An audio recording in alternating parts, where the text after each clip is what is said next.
Keir Starmer came into PMQs expecting questions. What he got instead was a relentless attack on his government's defence plans, spending priorities and leadership. Critics claimed Britain is getting weaker, while key decisions remain unresolved. In a moment that's now generating a lot of attention, Starmer was forced to defend his record. Let's take a look at what happened. The opposition, Kevin Bent. Mr. Speaker, can I also wish England and Scotland the very best in the World Cup? Can I wish you a very happy birthday, Mr. Speaker, many happy returns? And may I take the opportunity to associate myself with the remarks that the Prime Minister made about the helicopter crash, our condolences to their family and, of course, to the family of Michael Story as well. Can I also thank him for his short statement on Belfast? The scenes in Belfast are deeply, deeply disturbing. A man is in hospital after a brutal attack, and now families are frightened after a night of violence. There is a live criminal case, so we must be careful about what we say. But we can be clear about this. People have a right to be angry. I am angry. And people have the right to expect their politicians to secure our borders. But no one has a right to burn families out of their homes or to burn public property and attack the police. We all have a duty to stand up for public safety in every way. Mr. Speaker, last night, America carried out strikes on Iran in response to the downing of a US helicopter. This comes just days after renewed attacks on Ukraine. The world is getting more dangerous, and the British public want to know this government is doing everything it can to protect our national security. So can the Prime Minister tell the House, will the full defence investment plan finally be published this week? Prime Minister. Mr.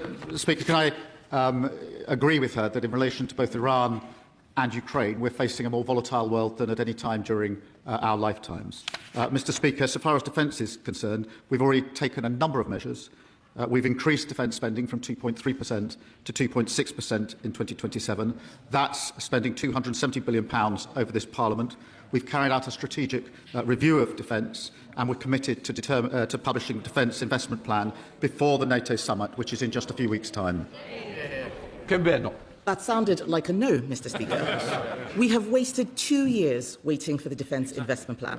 Projects have been put on hold, and Britain is getting weaker with every passing day. It has been reported that the Chief of the Defence Staff told the Prime Minister that the Ministry of Defence needs an extra £28 billion. Will that requirement be met in full? Mr. Speaker, we'll set out the defence investment plan. It's a 10-year plan, and it's the first line-by-line review of defence budgets in 18 years. She's wrong to say it's been delayed by 2 years, Mr. Speaker. The defence strategic review was published a year ago. We've been working through the details to make sure that we get this right. We are the government that has increased defence spending from 2.3 to 2.6%. I remind the party opposite, when they came into power, defence spending was 2.5%, and they took it down to 2.3%. We've taken it up to 2.6%. The defence investment, by 2027, the defence investment plan will be published before NATO. We've already signed 1,400 major defence contracts. 94% of those, Mr. Speaker, are with British businesses. And as the Defence Secretary said, that includes helicopters made in Yeovil, drones in Swindon, armoured vehicles in Telford. And we've also given our armed forces the biggest pay rise in over 20 years. That's Labour making investment to safeguard our national security. Mr. Speaker, can I welcome the pay rise for the armed forces? But the Prime Minister says he's increased defence spending. He's not. This year, he's cutting it by £3.5 billion. What he's talking about is hopeful increases, which we don't know if he will do because there is still no defence investment plan.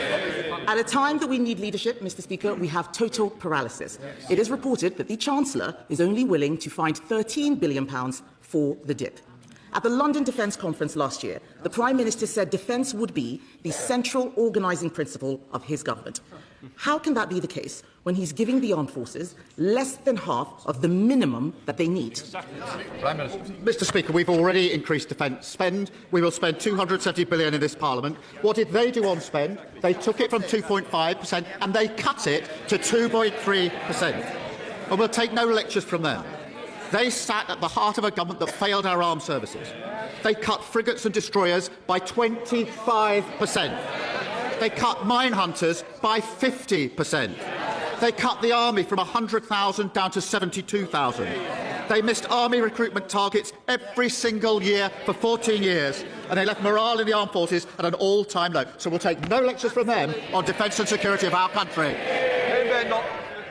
Mr. Speaker, we've heard him say this about 100 times. There is still no defence investment plan. He is the Prime Minister now, at least I think he is. Should I be calling Andy Burnham instead to ask these questions?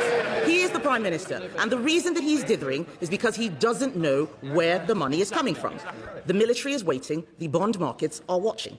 He has only three options: cutting spending, more borrowing, or higher taxes. We know that the Chancellor wants to put up tax to pay for it. Will the Prime Minister rule out raising taxes? Prime Minister. Well, Mr. Speaker, she asked the House to simply ignore the last 14 years under one. So we may have failed the armed forces, hollowed them out, but please just forget all that and act as if it didn't happen. Well, you can't forget all that, given the damage they did to our armed services. Mr. Speaker, she says forget all that. I remind the House, when they left office, 47 out of 49 major defence contracts were delayed or over budget. That is what we are fixing. You can't just scrub away and forget. I know they want to forget the last 14 years in power, so do the British public. That's why they're sitting over there. But, Mr. Speaker, we've increased defence spending. We are going to publish the Defence Investment Plan, and that will be done before the NATO summit coming up in just a few weeks' time. Mr. Speaker, I remember when the last government led Europe when we were fighting the war in Ukraine. When Russia invaded, we were ready. We supplied Ukraine with munitions. We increased defence spending. But I wasn't asking him about our record. I asked him if he would rule out tax rises. He did not rule out raising taxes, so tax rises are coming. He can't borrow more because the markets have no confidence in him. The reason the Prime Minister is in this mess is because he maxed out on spending in his first two budgets.